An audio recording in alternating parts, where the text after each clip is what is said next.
गुरु कुम्हार, शिष्य कुंभ है, गड़गड़ काढ़े खोट, अंतर हाथ सहार दे,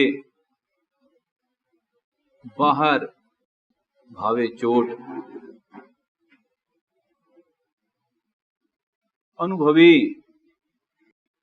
महापुरुष संत कबीर के वचन। कबीर जैसे व्यक्ति यदि कुछ कहते हैं, पहली बात तो ये कि वो वचन कच्चे अधूरे नहीं। वैसे तो किसी भी बात के लिए, किसी वचन के लिए हर किसी पर यकीन नहीं किया जा सकता, पर कुछ चीजें ऐसी हैं, कुछ वचन ऐसे होते हैं कि जिन्हें किसी एक व्यक्ति के जीवन में यदि हम पालें या वो नजर आ जाएं, तो उन वचनों की प्रामाणिकता के ऊपर कोई शक नहीं रह जाता। हाँ, ये बात जरूर है कि ऐसे विशुद्ध महापुरुषों के वचन समझ उसी को ही आते हैं जो कोई उनके मुताबिक अपने आप को ढाल चुका हो। राह चला व्यक्ति कहे कि मुझे कबीर के कुछ वचन सुन गए और वो मेरे काम के हैं, ऐसा नहीं। ये जो विशुद्ध महापुरुष हैं, परिपूर्ण महापुरुष या कहूं तत्वदर्शी महापुरुष, इनके वचन ना तो ये वचन कोई राह चलते वचन हैं, ना ही ये राह चलती बुद्धि वालों को समझ में आते हैं। ये प्रेमी, ये वचन ऐसे हैं, जब कोई पूरी तैयारी करके इन वचनों के लिए बैठे, ये तब चलकर भीतर उतरते हैं। घर से चले किसी शादी ब्याह के लिए, रास्ते में महापुरुषों के कुछ वचन सुन गए और तुम सोचो काम बन गया, ऐसा नहीं। वो वचन सुनाई दे जाएंगे, याद भी हो जाएंगे, पर असर करेंगे नहीं, क्योंकि महापुरुषों की विद्या कोई राह चलती विद्या नहीं। ये तो परिवर्तनकारी विद्या है। जिस दिन कोई पूरा श्रद्धावान होकर, निष्ठा युक्त होकर सुनता है, घर से तैयारी सुनने की करके चले, ऐसी दृष्टि से सुनता है, ये प्रेमी, तो चलकर ये वचन असर दिखाते हैं। इसीलिए गुरु महाराज एक बात अक्सर कहा करते थे कि जिस दिन सत्संग का दिन हो, उस दिन ये मत सोचना कि हम गुरु दरबार में जब जाकर बैठेंगे तब सुनेंगे। उस दिन सुबह उठने से लेकर ये तैयारी रख कि आज कुछ सुनना है, आज कुछ ग्रहण करना है, आज मेरे लेने का कोई दिन है, उससे मैं चूक ना जाऊं। अध्यात्म में की गई गलतियों में से बड़ी गलती ये है जब हम ये सोचें कि सत्संग तो गुरु महाराज बोलेंगे तब हम सुन लेंगे। ये प्रेमी, ऐसा नहीं। गुरु महाराज जब बोलेंगे तब तो सुन लेगा, ये जरूरी नहीं, क्योंकि उस समय ध्यान चूकने में एक क्षण लगता है। किसी का शोर, किसी की बोली भाषा, किसी की बातचीत, किसी की हिलजुल, कुछ हल्का सा हुआ, ध्यान टूटा, बात गई।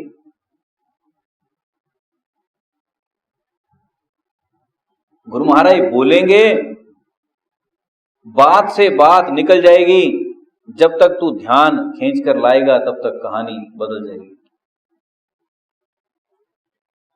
एक कक्षा में 30, 40, 50 बच्चे पढ़ें,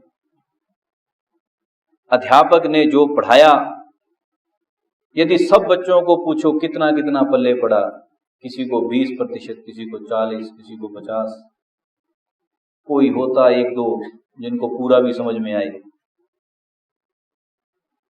नहीं तो कम ज्यादा ही है। कारण जितनी देर तक ध्यान अध्यापक में था हमें उतना ही पल्ले पड़ता है। जब ध्यान इर्द गिर्द के बच्चों में, शरारतों में, कहानियों में, वो हम चूक जाते हैं। स्वाभाविक है, गुरु महाराज के समझाने पर भी भौतिक गलती हम यही करते हैं कि हमारा मन कहीं कुछ देखने लग गया, कुछ सोचने लग गया। बैठे सभा में हैं पर सभा का हिस्सा नहीं, शरीर सभा में है, मन पता नहीं किस भ्रमण पर। यही चूक यदि कहें इसी शरीर में कर रहे, ऐसा नहीं। जब से शरीर मिलता आया तब से यही गलती है। इसीलिए गुरु महाराज इस गलती पर बारंबार समझाते हैं। सनातन परंपरा में इस गलती के लिए कोई गुंजाइश नहीं थी। इसीलिए महापुरुषों ने उपनिषदों की रचना करी। उपनिषदों की रचना शब्द में इसलिए कह रहा हूं क्योंकि उपनिषद का अर्थ होता है समीप बैठना। गुरु महाराज कुछ वचन करें, हम उनके नजदीकी होकर पास बैठकर सुने। हम गुरु महाराज के वचनों को केवल कानों से नहीं सुने, हमारा एक एक रोम उस अनुभूति से भर जाए। इतना एकांत, इतनी एकाग्रता, इतना समर्पण हो श्रवण में, सुनने में, कि यदि कोई पास कोई हरकत हो जाए, हिलजुल हो जाए, तो वो हमें कम से कम हमें प्रभावित ना करे। उस स्थिति को श्रवण कहा गया। उपनिषद का अर्थ ही था समीप, इतना ही समीप हो जाएं, बैठकर कहीं भी सुन रहे ये समस्या नहीं, पर हमारे कानों में, हमारे मन में और गुरु महाराज में दूरी ना रहे। इतना गहन श्रवण हो तो श्रवण है। ये प्रेमी, इसके सिद्धांत क्या थे, उन एक दो बातों पर मैं चर्चा करूंगा। पहली चीज, जब भी कोई व्यक्ति अपने आप को बहुत, एक तो है स्वच्छता, नहाना धोना सफाई, ये एक दायरे तक। जब कोई व्यक्ति सफाई से आगे चला जाए, स्वच्छता से आगे चला जाए, तो वहां शुरू होती है चमक दमक, सुंदरता। जब कोई स्वच्छता से आगे जाकर अपने आप को बहुत बनाकर, सजाकर हरि चर्चा के लिए बैठेगा, तो ज्यादा से ज्यादा संभावना है कि उसका श्रवण काम नहीं करेगा।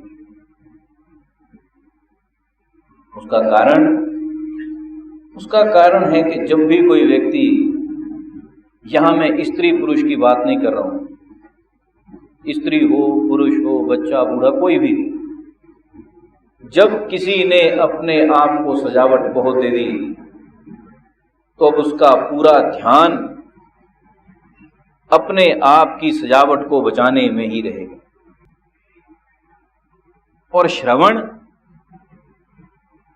का अर्थ ही था पूरे का पूरा समर्पित हो जाना। जब तेरा ध्यान तेरी काया ही खा रही है, जब तेरा खुद का ध्यान तेरी खुद की काया में ही उलझा है, तो गुरु महाराज को सुनेगा कैसे? इसीलिए बहुत ज्यादा खुद को सजाकर धजकर बन बनाकर हरि चर्चा में बैठा, वो फिर अपना कोट पैंट ही ठीक करता रहेगा, नहीं सुन पाएगा। ये एक बड़ी कमियों में से एक कमी है। जिसने बहुत लद लदाई करा ली, कई कुछ टांग लिया सर पर, कानों पर, भुजाओं पर, उसका ध्यान स्व आकर्षण में ही रहेगा। वो अपने आप को ही बांधने में उलझा हुआ है। उस वृत्ति से निकलकर गुरु महाराज को स्वीकार कर ले, नहीं हो पाएगा। ये प्रेमी, ये वो मौलिक गलतियां हैं जो हमें सही अर्थों में श्रवण का नजदीकी होने ही नहीं देती। क्योंकि सुनने का अर्थ मात्र कथा कहानी कीर्तन सुनना नहीं। सुनने का अर्थ है कि जो जो सुनता जाए वो हमारे भीतर उतरता जाए, असर करता जाए और हमारे भीतर वो इस प्रकार के भाव पैदा करे कि हम परमात्मामय हो जाएं। परमात्मामय होने की स्थिति को अध्यात्म में कहा गया भाव विभोर। भाव विभोर का अर्थ यहां मैं रोने धोने को नहीं कह रहा हूं। भाव विभोर होने का अर्थ अपने जीवन के वास्तविक लक्ष्य के प्रति पैदा होने वाले प्रश्न को कह रहा हूं। हरि चर्चा में बैठे, कोई विचार नहीं आया, कोई बुद्धि ना पलटी, उठे, भोजन किया, चले गए। ए प्रेमी, फिर वो लंगर ही है। हरि चर्चा में बैठे, सुनते ही अपनी स्थिति पर प्रश्न आ जाए और जीवन में वास्तविक प्रश्न जो पैदा होने लायक था वो पैदा हो जाए। प्रश्न क्या था? एक ऋषि की कहानी आती कि जब अभी बचपन ही था उनका, जाकर अपने गुरु महाराज का द्वार खटखटाया। उम्र भी रही होगी कोई 5-6 साल। गुरु महाराज के द्वार पर पहुंचे, दरवाजा खटखटाया। गुरु महाराज पूछते हैं, कहते कौन? अंदर से आवाज आई। गुरु महाराज ने जब प्रश्न किया तो वो 5-6 साल का बच्चा बाहर खड़ा, हाथ जोड़े और जवाब दिया। कहते गुरु महाराज, मैं यही जानने आया हूं मैं कौन, क्योंकि यही जीवन की वास्तविक उलझन है। बस इतना समझा दो मैं कौन। ये प्रेमी, हरि चर्चा में बैठे बिना तो ये चीज चलो मान सकते हैं कि नहीं होती, हालांकि होती है, 100% होती है, पर 1 मिनट के लिए मान भी लूं नहीं होती तो कम से कम हरि चर्चा में बैठकर तो हो। तुझे हरि चर्चा में बैठकर भी सवाल नहीं आया तो तेरा श्रवण किस अर्थ है? फिर तो भोजन भट्ट से ज्यादा है नहीं। हरि चर्चा का अर्थ ही था हमें अपने जीवन पर प्रश्न पैदा हो, हमने अपने आपे की वास्तविकता पर प्रश्न पैदा हो, मैं कौन। अध्यात्म का अर्थ ही था खुद को संजोना, संभालना, खुद का हल। लेकिन जैसे आए बैठे वैसे उठ के चले गए। ये प्रेमी, मनुष्य में और पशु में एक ये अंतर है। मनुष्यता का अर्थ ही है जब भी कुछ सुना, जब भी कुछ देखा तो इतने विवेक से देख जाए कि वो खुद के जागरण का कारण बने, वो जागृति का, होश का कारण बने। नहीं तो बेहोशी तो पशुओं में भी है, बेहोशी पशुओं में भी है और बहुत उच्च दर्जे की बेहोशी है। मनुष्यता केवल यही है कि सुना, सुनते ही देखते ही विवेक खुल गया, अपनी स्थिति पर प्रश्न आ गया कि मैं कौन। शंकराचार्य जैसे महापुरुष को यह सवाल आ गया कि मैं कौन, तो गुरु महाराज के द्वार पर पहुंचे। और वो प्रश्न किसी का दिया हुआ नहीं कि किसी ने समझा दिया कि जाकर पूछ ले, ऐसा नहीं, वास्तविक प्रश्न है। बहुत सी चर्चाएं सुनकर, बहुत से ग्रंथों को पढ़कर, बहुत सी धार्मिक क्रियाकलापों का हिस्सा बनकर भी ये चीज हमारे जीवन में जागती नहीं। तो हे प्रेमी, ऐसे अंध धर्म का जीवन में लाभ ही क्या, जब तुझे अपने आप के प्रति ही होश नहीं तो बाकी जीवन में जितनी होश करी उसका अर्थ क्या। कबीर कहा करते थे, जिसने नाम का धन नहीं जोड़ा उसका बाकी जोड़े हुए का अर्थ क्या। कबीर ये नहीं कहते थे कि बाकी व्यर्थ है, पर कहते बाकी का अर्थ ही क्या यदि जोड़ने लायक को जोड़ा नहीं। जो जोड़ने लायक है,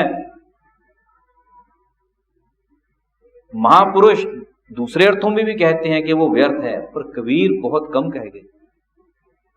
कबीर प्रश्न करते हैं कि जो जोड़ने लायक है, यदि वही जोड़ा नहीं तो बाकी का अर्थ क्या है। क्योंकि यदि कबीर जैसे तत्वदर्शी कह दें कि बाकी व्यर्थ है, तो तुम पर्चा लेकर पूछने चल पड़ो कि फिर कबीर सूद क्यों काटते थे, क्यों कमाते थे। इसीलिए महापुरुष तेरे कर्म पर प्रश्न करते हैं, गलत ठीक का निर्णय नहीं, पर जो निर्णायक चीज है उसके लिए बड़ा स्पष्ट पूछते हैं कि जो कमाने लायक है, यदि वो कमाया ही नहीं।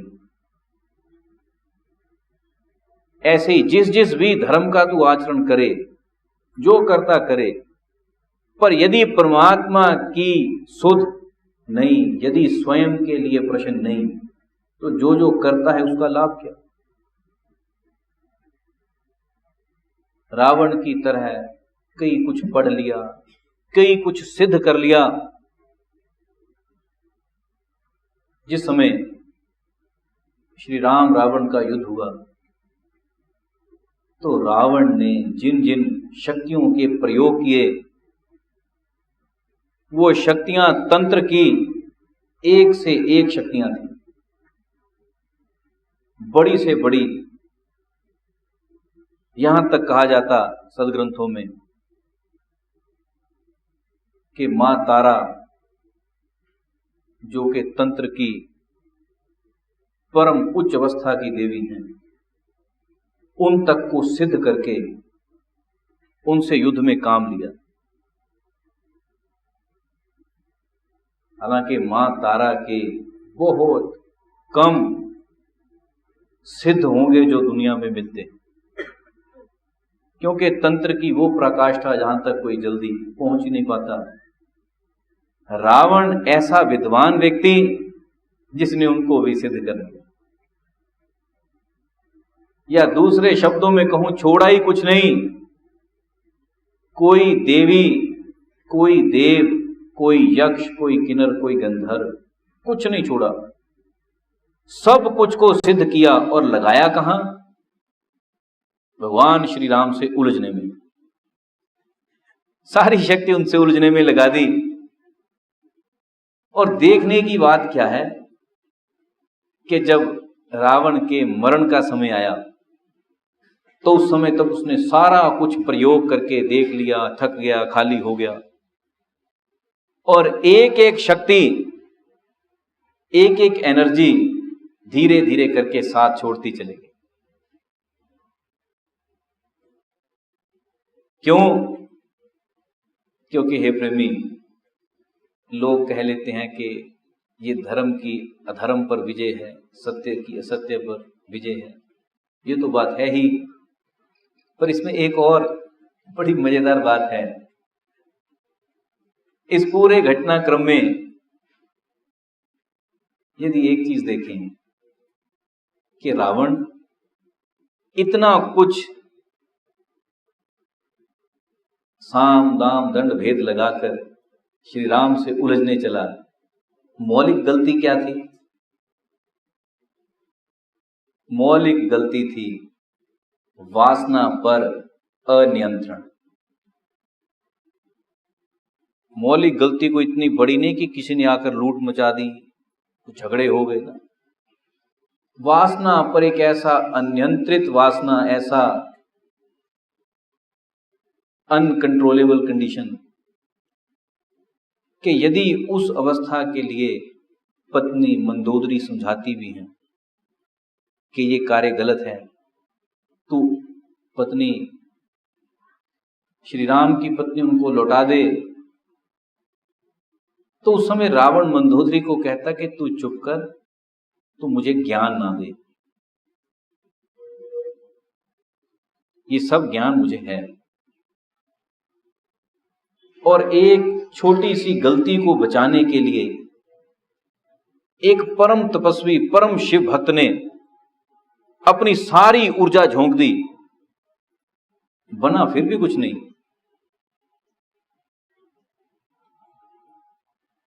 हे प्रेमी, रावण जैसे व्यक्ति को भी इतने झमेले लादकर, इतने झंझटों में जाकर पीछे मिला नहीं। और दूसरी तरफ से श्री राम जी का रावण के ऊपर कोई हमला, कोई आक्रमण, कोई युद्ध की स्थिति किस लिए थी? रावण को लूटने के लिए नहीं, रावण से कोई लंका हड़पने के लिए कुछ नहीं ना। कुछ विद्वानों ने ऐसी ऐसी किताबें लिखी कि राम राजा थे, वो चाहते थे कि लंका मिल जाए, जबकि श्री राम जी का युद्ध का जो पीछे का केंद्र था वो लंका प्राप्ति नहीं थी। हे प्रेमी, जीवन में यदि हम देखें, दुख किस चीज का नाम है, क्या है? जहां जहां किसी ने अपनी इच्छा को अनियंत्रित किया, अनियंत्रित इच्छाएं ऐसे कर्म करवा लेती कि जिनसे फिर दुख उपजता है। पर मैं यहां अनियंत्रित इच्छाएं कह रहा हूं। इच्छाएं नियंत्रित हों, कंट्रोल में हों, तो ये संसार में सही अर्थों में गृहस्थी होने का कारण भी बना देते। कबीर ऐसे गृहस्थी हैं जिनका इच्छाओं पर नियंत्रण है। इसीलिए कबीर धन के विरोधी नहीं, वो गृहस्थ के विरोधी, किसी चीज के विरोधी नहीं। पर कबीर प्रश्न जरूर करते हैं कि यदि तूने कमाने लायक नहीं कमाया तो बाकी जो कमाया वो किस काम का? स्थिति रावण की भी ऐसी है। यदि कबीर उस समय होते पूछ लेते कि भाई जो कुछ तूने इतना संजोया, यदि संजोने लायक को नहीं संजो सका तो ये किस काम का? क्योंकि कबीर महापुरुष थे, वो रावण को भी पूछ ही लेते। श्री राम राजा हैं, उनके लिए तो युद्ध बनता है, कबीर के लिए युद्ध नहीं बनता, उनके पास प्रश्न है। अब यदि गुरु नानक साहिब का जीवन देखो तो उन्होंने बादशाह के साथ कोई लड़ाई झगड़ा युद्ध नहीं था, लेकिन प्रश्न किया बहुत पते का, और प्रश्न ऐसा जिसका बादशाह के पास, समय के बादशाह के पास कोई जवाब नहीं। क्योंकि ज्यादातर तो बादशाह वैसे ही जवाब होते ही नहीं, पर महापुरुष पूछ ले फिर तो वैसे ही जवाब नहीं। क्योंकि महापुरुषों का पूछना कुछ लाभ हानि के लिए नहीं। ना महापुरुष इस चीज को लेकर बैठे कि मैं पूछूंगा तो बदले में कुछ मिलेगा। उनका प्रश्न वास्तविकता का प्रश्न है। संत जन जब भी कुछ पूछेंगे तो पीछे उसका मूल कारण ये होगा कि इस सज्जन में परमात्मा के भजन की चाहत पैदा हो जाए और उससे ज्यादा उनको कुछ लेना देना नहीं। महापुरुषों का पूछना कभी भी इसलिए नहीं कि तेरे से कुछ लाभ चाहिए, संपत्ति चाहिए, धन चाहिए, ना। एक मंशा जरूर होती है कि इसे परमात्मा के भजन की ललक लग जाए, क्योंकि परमात्म भजन में जीव लग गया, इससे बड़ा इसका कोई लाभ नहीं, इससे बड़ा इसका कोई कल्याण नहीं। सारे सदग्रंथ इस बात पर एकमत हैं। रामायणकार स्पष्ट रूप से कहते हैं, सकल सुकृत फल नाम स्नेहु, जितने शुभ हैं उनका फल है परमात्मा के नाम से स्नेह, प्रेम। इसीलिए महापुरुष एक प्रयास बार बार करते हैं, बेशक वो डांट कर करें, प्रेम से समझा कर करें, अथवा गाली देकर भी करें। हालांकि बात आज के समय में अटपटी लगेगी, गाली देकर भी करें तब भी उनका पीछे मकसद यही है कि तेरा परमात्म नाम से स्नेह पैदा हो जाए। और महापुरुषों को तेरे से कुछ लेना नहीं, क्योंकि जो कुछ तू लेकर चलता है वो प्रश्न कबीर साहिब के जैसा ही है कि जब कमाने लायक कमाया नहीं तो जो कमाया है ये किस काम का। जो कुछ तू महापुरुषों के पास लेकर आए चीज वो भी वैसी है। इसलिए वो प्रश्न, वो पदार्थ महापुरुषों के लिए कुछ ज्यादा महत्वपूर्ण नहीं। कूड़ा कबाड़ा है, चाहे कोई फल इत्यादि, चाहे कोई वस्त्र, चाहे बर्तन, चाहे धन, कुछ भी लेकर चल, वो कबाड़ से ज्यादा नहीं, क्योंकि कबाड़ की कुछ कीमत होती है, इतनी ही कीमत तेरे उन पदार्थों की भी है। पर जिस दिन कोई गुरु महाराज के आगे अपना भाव चढ़ा दे, भाव अर्थात समर्पण, भाव अर्थात सुनने की तैयारी, जिस दिन कोई पूरे हृदय से पूरी इंद्रियों को समर्पित करके गुरु महाराज को सुन जाए, समझ ले तूने बहुत बड़ी चीज गुरु महाराज को चढ़ा दी, बहुत बड़ी चीज चढ़ा दी, बहुत बड़ा तत्व चढ़ा दिया। उसके बिना बाकी पदार्थ पदार्थ हैं। और हे प्रेमी, पदार्थ कभी भी कल्याण नहीं करते, पदार्थ कभी कल्याण नहीं करते। पदार्थ काम चलाने में सहायक हैं, पर काम ही चलाते हैं, कल्याण नहीं करते। कल्याण करना परमात्मा के भजन में, कल्याणकारी परमात्मा का नाम है, वो खास चीज है। यदि मानव शरीर में रहते रहते कभी ये चेतना आ जाए, या कहूं जिस दिन ये चेतना आ जाए, दिन में, रात में, सुबह शाम, समझ ले वो क्षण, वो दिन तेरे लिए परमात्मा का उपहार है, बहुत बड़ा उपहार, क्योंकि वो तेरे लिए परिवर्तनकारी है। और यदि ये होश ही ना आए, सारा जीवन मिट्टी के लेखे चला जाए,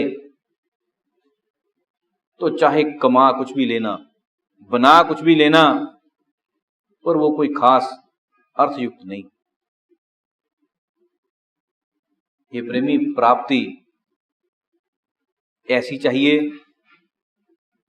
कि जीवन में इतना श्रवण पैदा हो जाए कि हम जहां रहें, जिस अवस्था में रहें, हर समय अपने प्राणों में परमात्मा के नाम की खुशबू बनी रहे, हर समय।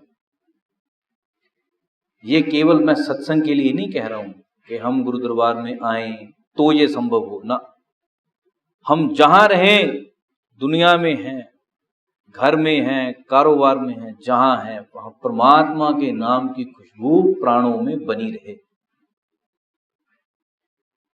जिस दिन किसी का ये अभ्यास पूर्ण हो जाए, सहजोबाई की दृष्टि में उसकी पूजा उसी समय से शुरू हो गई। सहजोबाई को किसी ने पूछा था कि ना तो कभी आप किसी देव स्थान पर कोई फूल चढ़ाती हैं, ना पूजा करती हैं, ना कोई जप करती हैं, ना भोग लगाती हैं, तो आप करती क्या हैं? तो सहजो कहा करती थी, कहती चलूं सो परिक्रमा, खाऊं सो भोग, बोलूं सो कीर्तन, सुनूं सो श्रवण, यही महासंयोग। गुरु महाराज ने कहते ऐसा ज्ञान करा दिया, ऐसी सुध दे दी कि जब मैं चलती हूं वही मेरी परिक्रमा है। अब परिक्रमा करने के लिए किसी देव स्थान की जरूरत नहीं, देव शक्ति की जरूरत नहीं, जो चलती हूं वो परिक्रमा ही है। खाऊं सो भोग, जो खाती हूं ये ईश्वर का भोग है। हे प्रेमी, जिसने अपने आप को बहुत साध लिया, ये उनकी स्थिति है। जो बोलती हूं वही मेरा कीर्तन है, जो सुनती हूं वही मेरा सत्संग श्रवण है। ये महासंयोग मेरे गुरु महाराज ने मुझे दिया। अब कहती मुझे और कुछ विशिष्ट रूप से करना जरूरी नहीं। संसारिक व्यक्ति की दशा ये है, सुने सो चुगली, बोले सो बकवास, जो बोले वो किसी अर्थ नहीं। जो सुन रहा वो कोशिश करके ये होगा कि किसी ना किसी की कमियां हों, या यदि कभी कोई कमी सुनाने भी लगे तो कान एकदम से खड़े हो जाते हैं। हरी चर्चा चल रही होगी, वहां से हटाकर भी कहेगा कि ये बात काम की है, क्योंकि जीवन में टेस्ट ही ऐसा तैयार कर लिया, लगने ऐसा लग गया कि ये काम की चीज है। तैयारी ऐसी कर ली, ट्रेनिंग ऐसी हो गई कि जब सुने, चाहकर या ना चाहकर, जब किसी के बारे में सुने तो उसे सुनना ज्यादा पसंद करता। किसी को सुनना ही पसंद करता जो तेरे भीतर बज रहा, उसका कोई अता पता नहीं। भगवान शंकर कहते हैं कि हे पार्वती, इंसान जिस समय से पैदा होता है तब से लेकर मरण तक उसके भीतर ब्रह्म का नाद गूंजता है। पर साथ में ये कहा, कोई भाग्यवान ही योग वेता होकर उस तत्व को जानता है। जन्म से लेकर मरण तक गूंजता है, पर सुनता है कोई भाग्यवान। भाग्यवान का अर्थ ये नहीं कि जिसको ईश्वर कृपा करेंगे वो सुनेगा। भाग्यवान का अर्थ जो ऐसे भाग्य अपने कर्म से बनाता है, जो अपने आप को तैयार करता है कि मेरे जीवन का लक्ष्य क्या है, मैं उसको जान जाऊं। पढ़ते तो बहुत आए, सदग्रंथों में पढ़ते आए, बड़े बुजुर्गों से, महापुरुषों से सुनते आए, पर वो तब तक किसी काम का नहीं जब तक हमें उन विचारों से ये आग पैदा नहीं हो गई कि जीवन का लक्ष्य था क्या। ज्यों ही वो आग पैदा हुई, ज्यों ही वो आग खोज का कारण बनी, ज्यों ही वो आग मांग का कारण बनी कि बहुत जीवन चला गया, अब कुछ करना चाहिए। ये बात ऐसी है जैसे रामायणकार महाराजा मनु और रानी शत्रुपा की कहानी लिखते हैं। तुलसीदास लिखते हैं कि मनु शत्रुपा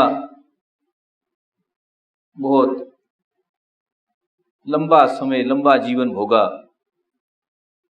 राजा एक समय विचार करते हैं, भवन वस्त्र व चौथापन, कोई ना विषय वैराग।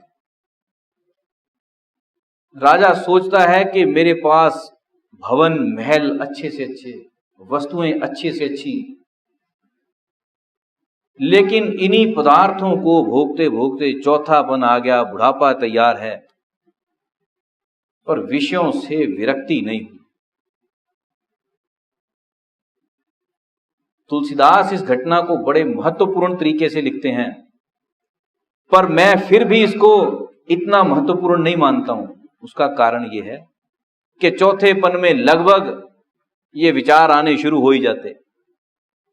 कच्चे पक्के सबको ही आते हैं, उम्र हो गई, किया कुछ नहीं, बूढ़े हो गए, कुछ शुभ करना चाहिए।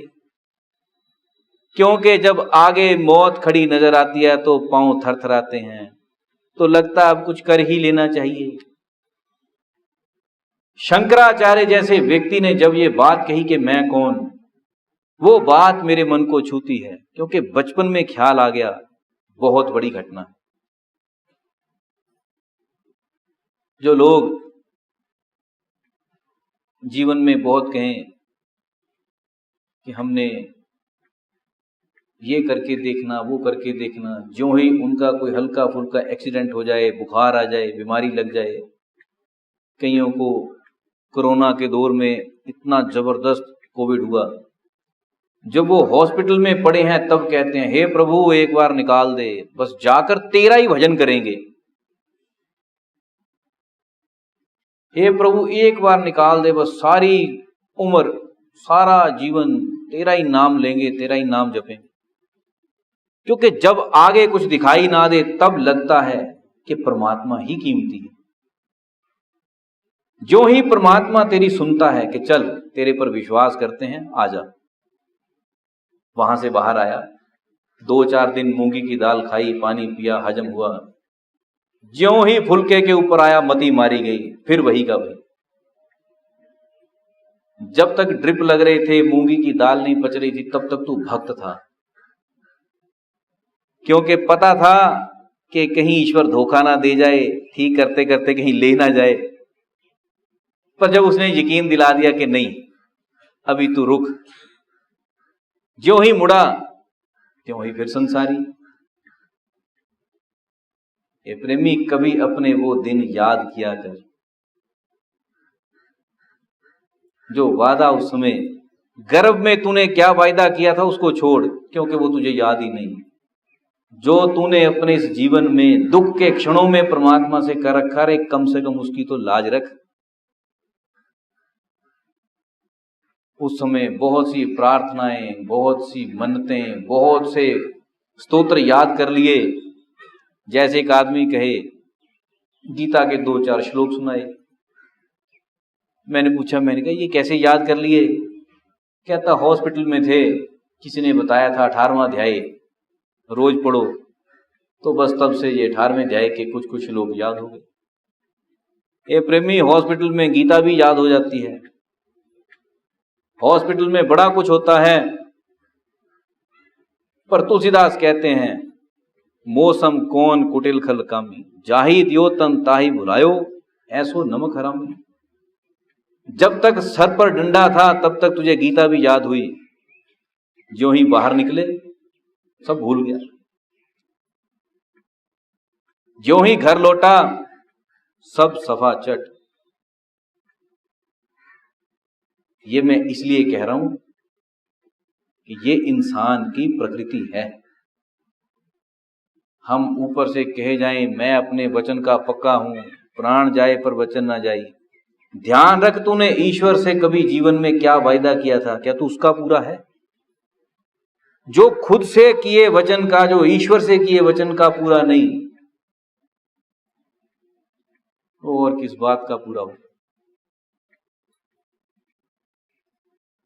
दुख के क्षणों में तुझे नजर आता कि बस ईश्वर के सिवाय है ही कुछ नहीं। और लोग ऐसे ऐसे जैसे एक सज्जन कहे, कहता जी मैं हर मंगलवार देवी माँ के व्रत भी रखता हूँ, रात को मंदिर में भी जाता हूँ। तो मैंने वैसे पूछ लिया, मैंने कहा कुछ चढ़ाता है या सिर्फ धन चढ़ाता है? नहीं, कहता सर तो हर मंगलवार को क्या हर रोज ही चढ़ता है, पर धन में थोड़ा सा आगे पीछे हो जाता। मैंने कहा क्या हो जाता? कहता जी 11 रुपए निश्चित कर रखे हैं, कभी कभी 1 रुपया टूटा ना भी हो तो देवी माँ को कह लेते हैं कि अगले मंगलवार 12 चढ़ जाएंगे। हे इंसान, तू क्या करम आती है, कहीं बढ़ियागिरी छोड़ता नहीं, जहां मौका मिले वहां दाव खेल लिया। तो देवी माँ कहता है वहां भी 1 रुपया नहीं, तो ये नहीं कि मैं वहां 10 के 20 चढ़ा दूं, कहता है देवी माँ अगले मंगलवार 12 रुपए चढ़ जाएंगे। तो मुझे इस बात को सुनकर हंसी आ गई। कहता जी आप ये सुनकर बड़े खुश हो गए? मैंने कहा जी बिल्कुल, बहुत खुशी हुई। क्यों? मैंने कहा मुझे ये देखकर खुशी हुई कि तेरे जैसे लोग भी सृष्टि में हैं, शायद ये सृष्टि इसीलिए बची हुई है क्योंकि तेरे जैसे भक्तों से कल्याण है सबका। हे प्रेमी, इस मति के लोग, क्योंकि जिसे ये लगता, यहां सवाल धन का नहीं, ये प्रश्न धन का नहीं, प्रश्न इस बात का है, देवी मां के दरबार पर जाने के लिए हमें घर से ये पता नहीं हमें क्या क्या चाहिए। विवाह शादी में जाए, तेरे कपड़े, बच्चों के कपड़े, तेरे सूट, तेरे लचन पचन सब पूरा चाहिए, जेब में पैसा है नहीं, गाड़ी में क्या रखा, सब पता।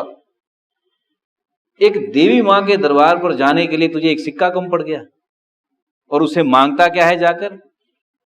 मेरा बच्चा भी ठीक रहे, मेरी बच्ची भी ठीक रहे, उसके बच्चे भी ठीक रहे, उसका वीजा भी लग जाए, उसका ये भी हो जाए। पूरी माला जपता 108 मांगोगी, सब कुछ चाहिए, पर तेरे पास देने को एक सिक्का नहीं। इस भिखारी मानसिकता के साथ गया कहां? देवी मां के पास, जिसे बाहर के देवी देवताओं के साथ व्यापार की बहुत ज्यादा आदत बन चुकी, वो खुद के साथ कैसा जिए? ये तो मैं मात्र एक उदाहरण ले रहा हूं कि तेरा संसार में जीना ऐसा है। इंसान अपनी आदतों से ही बादशाह होता है, अपनी आदतों से ही भिखारी है। तू क्या है? ये तो अपनी आदतों से बनता है। कुछ लोग गरीबी में भी जब मिलते हैं तो उनसे बादशाहत की खुशबू आती है। कुछ लोग सब कुछ होते हुए भी भिखमंगे हैं, क्योंकि आदतों में भिखमंगापन है। एक फकीर थे, चर्चा उनकी बहुत हुई नगर में। चर्चा क्या थी? कहते कि वो मस्त रहते हैं और किसी के घर से कभी मांगने नहीं जाना, मौज आ जाए तो किसी के घर में घुसकर चूल्हे में थूकते हैं। इस नगर में भी ऐसे एक सिद्ध हो रखे हैं पहले। पर वो एक फकीर कोई ऐसे भी थे और कहते थे जिस चूल्हे में थूक दिया वहां कहते थे यहां भोजन नहीं बनेगा, कहीं और कच्चा चूल्हा बनाकर भोजन दो, अर्थात सुच्चे चूल्हे पर। पर जाते कभी कभार थे, पर यह कहा जाता था कि जिस घर के चूल्हे में उन्होंने थूक दिया वहां कभी किसी चीज की कमी नहीं रहती। अब जो उस नगर का कोई अध्यक्ष होगा, कोई छोटा मोटा राजा कह लो, उसको सूचना मिली, उसको भी लगा कि ऐसा ही कोई फकीर आ जाए, बात बन जाए। पर प्रार्थना का ये विषय नहीं था, क्योंकि वो मानते नहीं थे। कोई भक्त 3, 4, 5 दिन उनके पीछे लगा रहा, जहां वो जाएं वो पीछे चल दे, वो नाचते हैं वो तब भी बैठा है, गाएं तब भी बैठा है। फकीर मगन।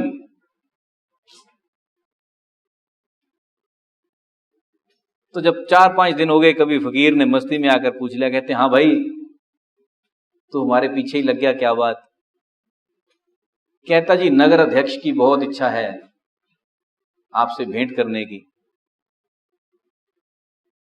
फकीर आंखें बंद करते हैं, लगे गालियां देने उसको। कहते वो कौन? वो चोर, वो पापी, वो दुष्ट, और पता नहीं क्या क्या बोल। जब इस व्यक्ति ने सुना, बड़ा स्वामी भक्त आदमी होगा, हाथ जोड़े कहता है नहीं जी हमारे महाराज तो बहुत अच्छे हैं। अरे फकीर कहते काहे का महाराज, सिरे का दुष्ट आदमी है, जिसे कहते ये समझ में नहीं आया कि फकीर के पास खुद जाना चाहिए कि चेले चांटे भेजने चाहिए, वो काहे का महाराज। अब इस सज्जन को बात अच्छी लगी, ये पहुंच गया राजा के पास, जाकर बादशाह को, उस राजा को बताया। कहता जी फकीर ने ऐसे ऐसे कहा। अब राजा या को व्यापारी जिसको एक ही चीज सूझती है कि फायदा किसमें है, क्योंकि उसको लगा 4 गालियां खाकर भी फकीर आ गए, बात बन जाएगी। पहुंच गया, साजो सामान लेकर, कुछ सोने चांदी की मोहरें सिक्के लेकर कि जी ये आपकी भेंट। फकीर कहते काहे की भेंट? लूट है कहते ये। अरे कहते लूट तू हमें चढ़ाने को?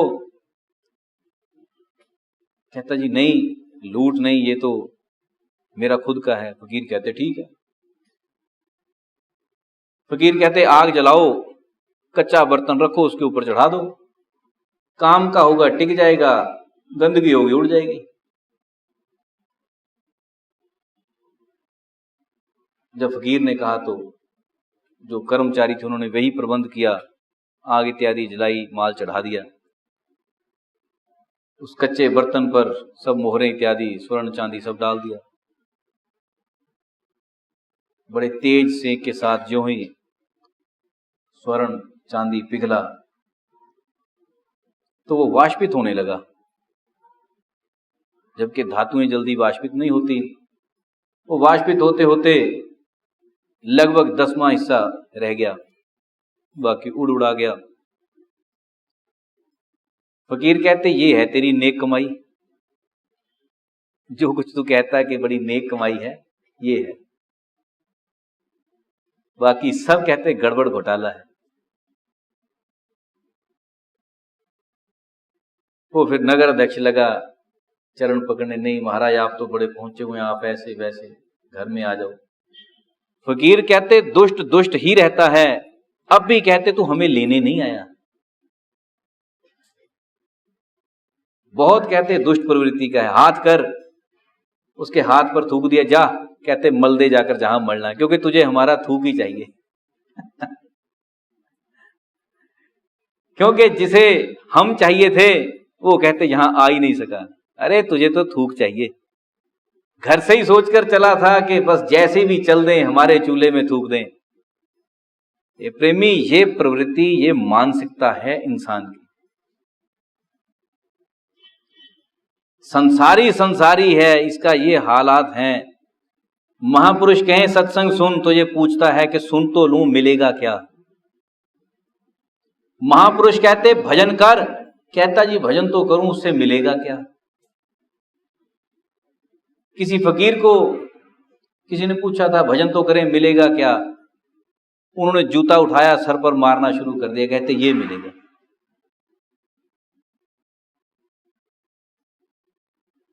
नहीं कहता जी ये क्यों, कहते तुझे भाषा ही यही समझ में आती है। गृहस्थी हर समय ये सोचता है मिलेगा क्या, मैं करूं तो मुझे मिलेगा क्या। हे प्रेमी, जो मिलेगा उसका नाम ले दूं तुझे समझ में आ जाएगा। महापुरुष का उसका नाम बार बार लेते हैं पर तुझे समझ में नहीं आता। बनता बहुत सियाना है कि मुझे बता दो, मैं भी नाम ले देता हूं, समझ में नहीं आएगा। यदि कहूं क्या मिलेगा? स्थिर शांति मिलेगी। बता क्या होती शांति? कभी देखी हो तो समझ में आएगा। जिसने अनुभव ही ना किया हो क्या जाने क्या होती शांति, वो क्या जाने क्या होती स्थिरता। किसी योगी को, किसी योगवेता को तू बोल कि तुझे शांति मिलेगी, वो बताएगा शांति क्या है। विवेकानंद को पूछ शांति क्या थी, जब अपने गुरु महाराज के आगे रोते रहे। गुरु महाराज ने कृपा करी, हल्की सी छींट डाली कह दो, विवेकानंद ध्यानस्थ हो गए, बहुत गहन समाधि में चले गए। ध्यान टूटा। जब कुछ समय बाद ध्यान टूटा, फिर वही लगन। कहते गुरु महाराज कृपा करो, एक बार कर दो, बस एक बार कर दो। गुरु महाराज कहते चाहिए क्या? कहते निर्विकल्प समाधि चाहिए, कोई संकल्प विकल्प नहीं, कोई वासना नहीं, कोई किसी किस्म की फुरफुराहट नहीं, शांत एकांत। गुरु महाराज कहते अभी नहीं, तू जिस काम के लिए पैदा हुआ है वो काम जब तेरा पूरा हो जाएगा तो उसी समाधि को प्राप्त हो जाएगा। क्या कोई मान सकता है कि नरेंद्र जो विवेकानंद बने कभी जीवन में एक बार शांत हुए थे, ध्यानस्थ हुए, उसके बाद जब महाप्रयाण का समय आया तब शांत हुए?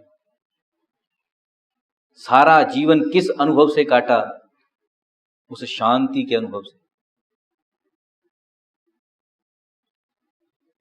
और उस थोड़ी सी शांति का अनुभव कितना जबरदस्त रहा होगा कि जीवन भर विवेकानंद उसी का हिस्सा होकर रह गए।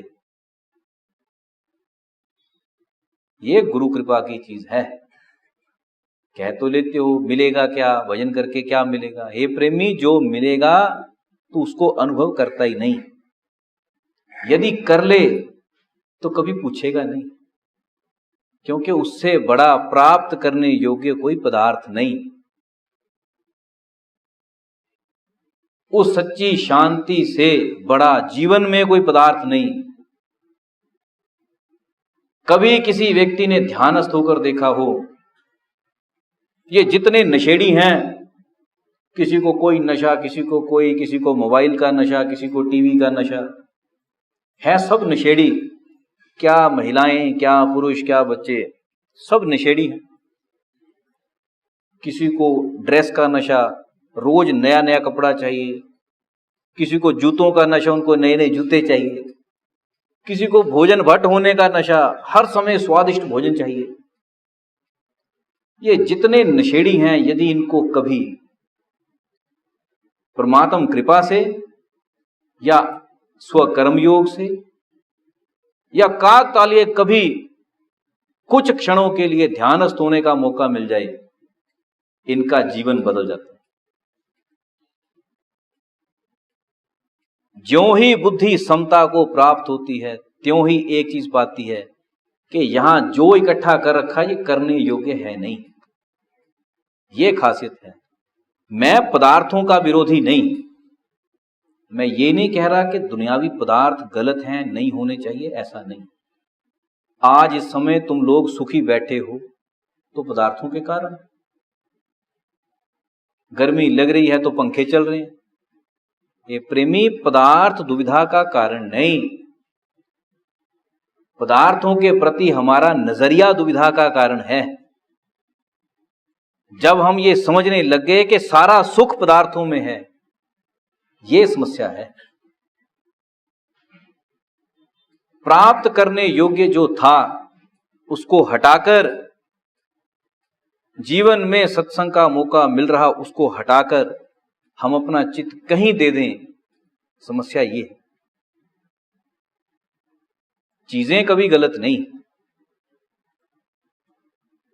कबीर जैसे महापुरुष ने बड़ा स्पष्ट कहा है, कहते गृहस्थ बाधक नहीं, सन्यास बाधक नहीं।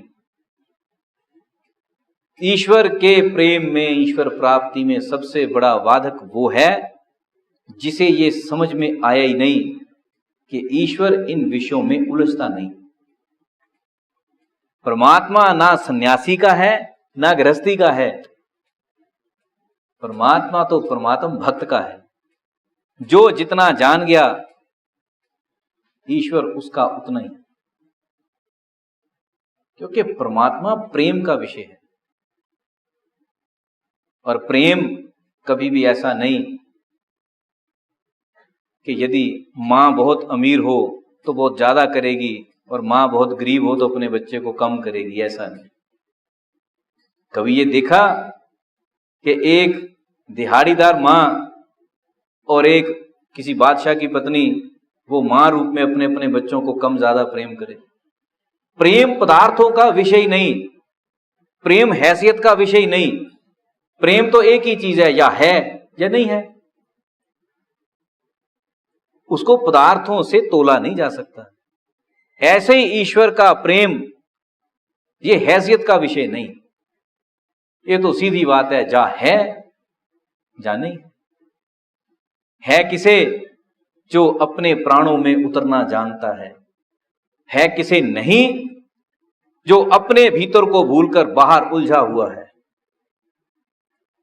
जिसे ये लगता है कि मेरा परमात्मा मेरे से बाहर है, उसे प्रेम नहीं।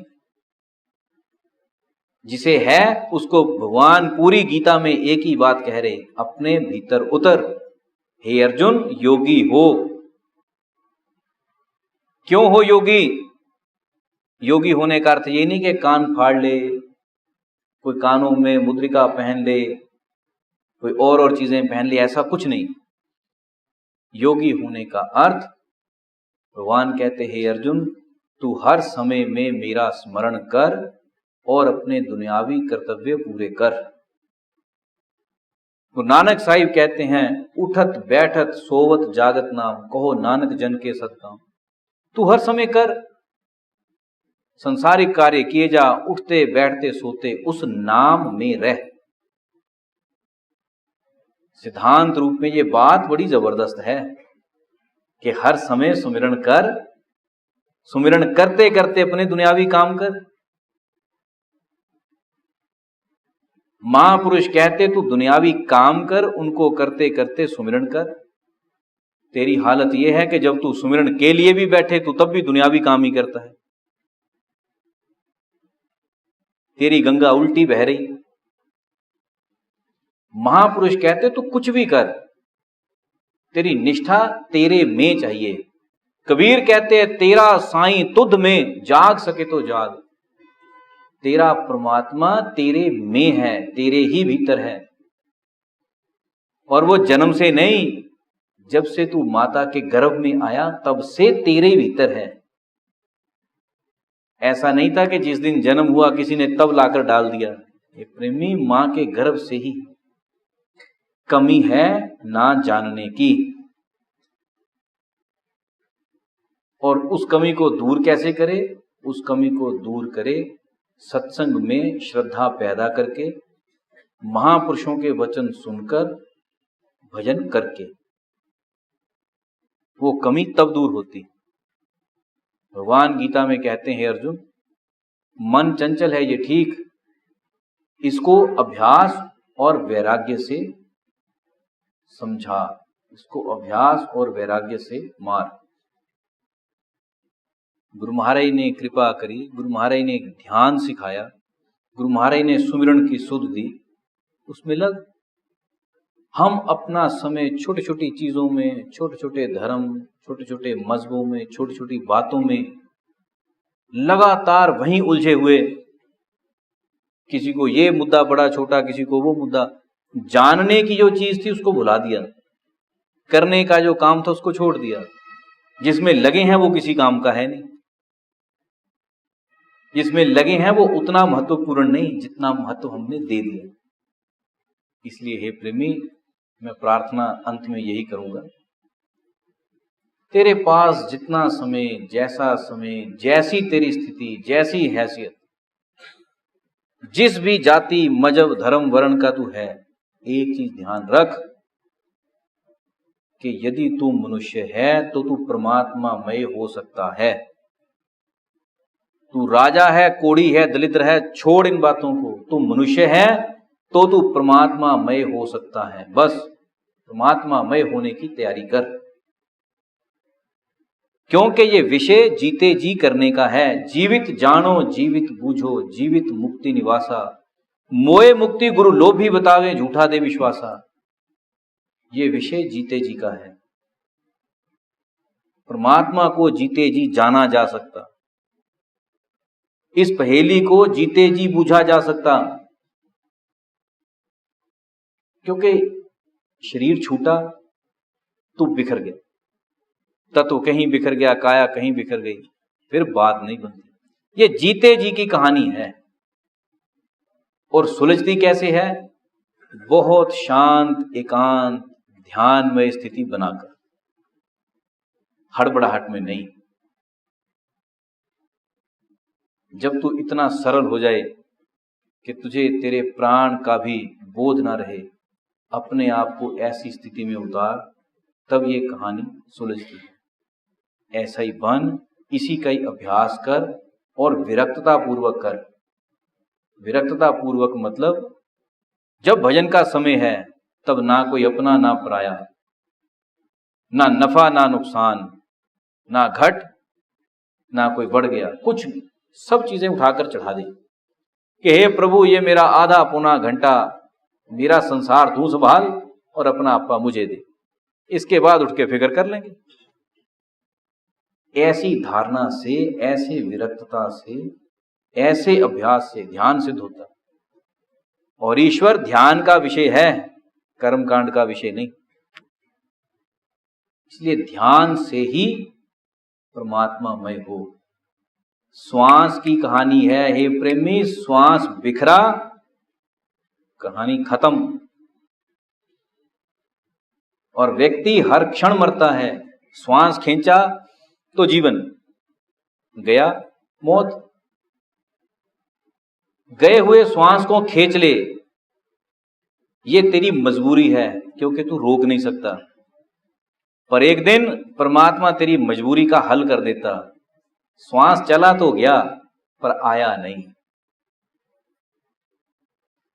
निकल तो गया पर लौटा नहीं। फिर पीछे वाले कहेंगे करगे चढ़ाई, अब लद गए जी। अब जो लद गया जलाओ उसको, किसी काम का नहीं, क्योंकि जो बेकार है वो जलने के लायक ही है। इसलिए हे प्रेमी, श्वास की कहानी है, समझ इस बात को। सीधे सीधे नहीं समझता, खोपड़ी पर हाथ मारकर समझ। श्वास की कहानी है। जिस दिन गया हुआ नहीं लौटा, बस तू किसी काम का नहीं। इसलिए मैं प्रार्थना करूंगा, तू कर जीवन में जो करता कर। तू 1 करोड़ रोज का कमाता, तू 10 करोड़ कमा, पर हे प्रेमी भजन कर। तेरे धन, तेरे पदार्थ, तेरी पदवी से मुझे कोई लेन देन नहीं। ना मैं उसका विरोधी हूं, ना उसके हक में हूं, पर मैं ये कहता हूं सुमिरन को संभाल, क्योंकि सुमिरन कीमती है। जिस चीज की होश मरणासन होकर तुझे आती है, अरे उसकी सही अवस्था में पकड़, उसकी होश संभाल। जब कुछ करने लायक नहीं रहा, जब गल गया, थल गया, फल गया, तो किस काम का? जब सब कुछ उजड़ ही गया, यदि तब होश आई भी तो किस काम की? अब सही है। विवेकानंद कहा करते थे कि जब तक इंद्रियों में जान है, घुटनों में, कंधों में जान है, तब तक ये समझ कि मैं राजा हूं और ईश्वर पूरी सृष्टि का राजा है। इस राजा को उस राजा से मिलने में कोई बाधा नहीं होनी चाहिए। और जब कहते तू बुढ़ापे में चला गया, इंद्रियां गल गई, किसी काम का ही नहीं रहा, सूरदास कहते हैं लटकन लाग्यो चाम, चमड़ी लटक गई, तब जाकर जितनी मर्जी ढोल की पीट ले, किसी काम का नहीं। अरे ईश्वर भाव का विषय है, तेरे ढोल की खड़ताल का विषय नहीं। भाव, तेरी अपने में इतनी श्रद्धा होनी चाहिए, अपनी काया में इतनी श्रद्धा होनी चाहिए कि ये काया मुझे परमात्म भजन के लिए मिली, इसको संभालूं। पर क्यों? भजन में लगाने के लिए। रोज सुबह उठकर 10 किलो आटा मलकर चल पड़े, निकले बाजार में, उसके लिए नहीं मिली काया जी।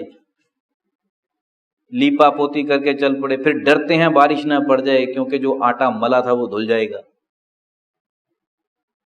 इस काम के लिए काया नहीं, काया मिली अपने कल्याण के लिए। प्रेमी इस बात को बार बार विचारेगा तो चलकर परमात्मा की होश आती।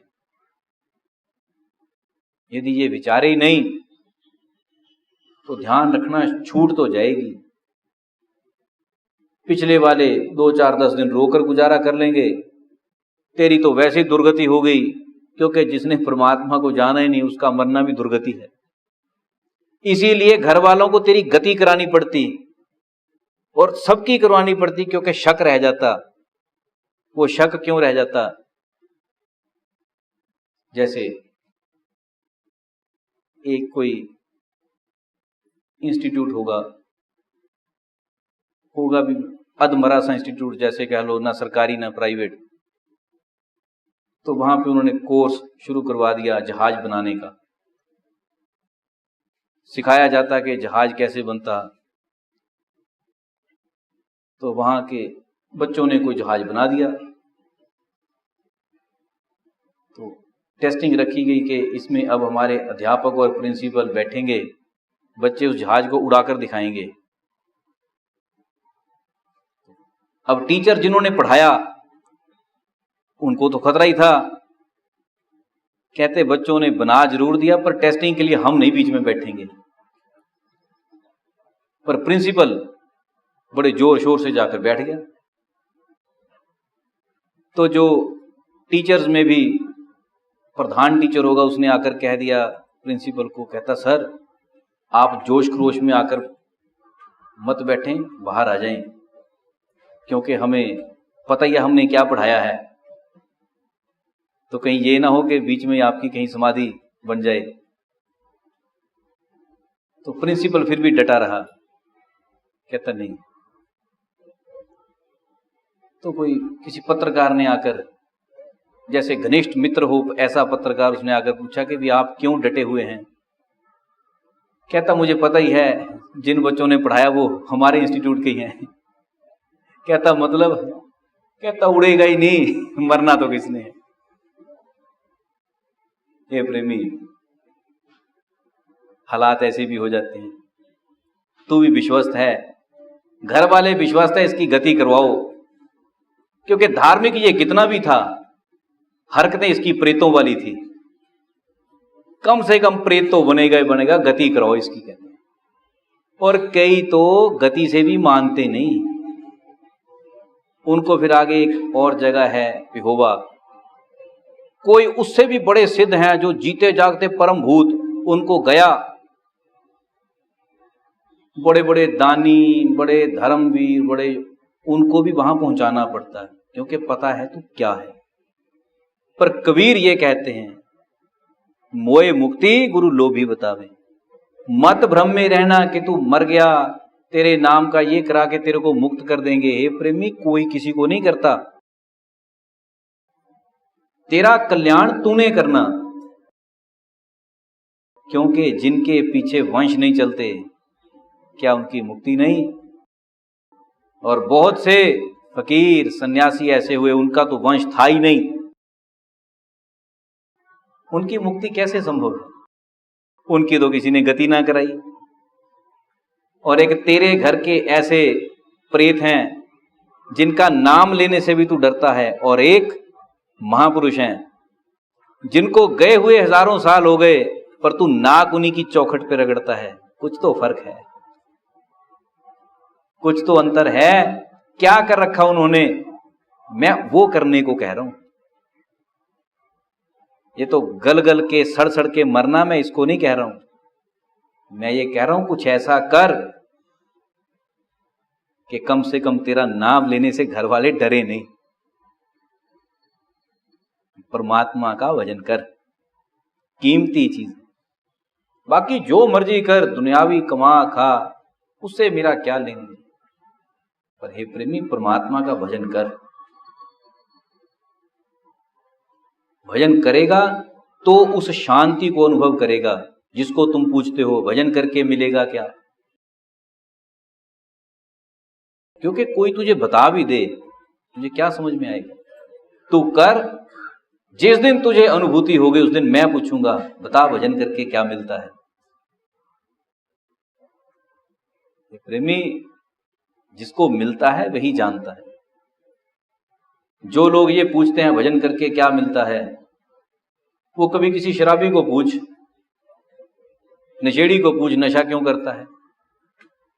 वो एक अवस्था की बात है जिससे वो टूट नहीं पा रहा। हम तो कह देते हैं नशा तो ऐसे ही है, छोड़ दे, मत खा। जिस अवस्था की बात वो नशेड़ी कर रहा, उस अवस्था से वो टूट नहीं पा रहा। इसीलिए वो दोबारा उसमें डुबकी लगाता है कि थोड़ा सा और, थोड़ा और, क्योंकि वो अवस्था है। अब जो करता ही नहीं वो क्या जाने। ये प्रेमी, परमात्मा का भजन भी ऐसा ही है, जो करता नहीं वो क्या जाने, जो करेगा वो जानेगा इसमें क्या है। क्योंकि परमात्मा शब्दों का नहीं, परमात्मा भाव का विषय है। ये भावुक भक्त ही जानता है उसका रस क्या है, बातों से समझ में नहीं आता। तो यही प्रार्थना करूंगा, अपना समय ईश्वर भजन में दे, क्योंकि गया हुआ श्वास कभी कभी लौटता नहीं। डॉक्टर छाती पीटते हैं, वेंटिलेटर लगाते हैं, जोर लगाते हैं, पर तेरी गिनती फिर मृतकों में ही होती। प्रेमी, उससे पहले भजन में चित्त दे। बोल श्री सद्गुरु।